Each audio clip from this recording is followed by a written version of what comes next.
তৌফিক দিন, আল্লাহ কবুল করুন। বারাকাল্লাহু ফিকুম ওয়া ইয়াকুম। তো আমার প্রশ্ন হচ্ছে কি, পশ্চিম বাংলায় হুগলিতে বিশ্ব ইজতেমা হতে চলেছে, তো এখানে যাওয়া কতটা ঠিক?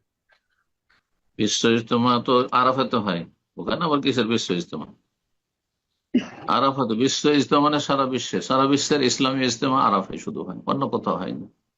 যদি বলে তো ওটি বেদাতি ইজতেমা। কোন জামাতের? তবলিগ জামাতের। জি, ওস্তাদ জি, বোনকে পরবর্তী হ্যাঁ, লিস্টে ওনাকে নেওয়া হয়েছে ওনা- ওনাকে দিতে পারেন সুযোগ। আমি জিজ্ঞেস করি, যদিও তবলিগ জামাতেরই হবে। বিশ্ব ইজতেমা তারাই বলে থাকে।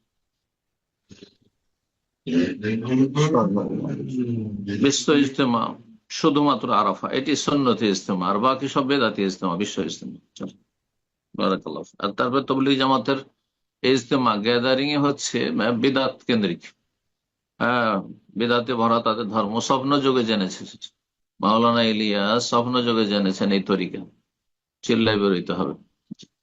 খরুজাত উখরাজাত লিন্নাস, খরুজার তফসির। হ্যাঁ, ইনফিরু খেফা ওয়া সিকালা, বেরিয়ে পড়ো তোমরা, হালকা হোক ভারী হোক, এগুলো তফসির উনি স্বপ্ন যোগে জেনেছেন।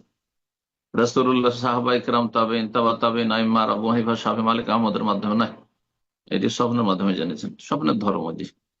আল্লাহ হিদায়াত করুক তাদের।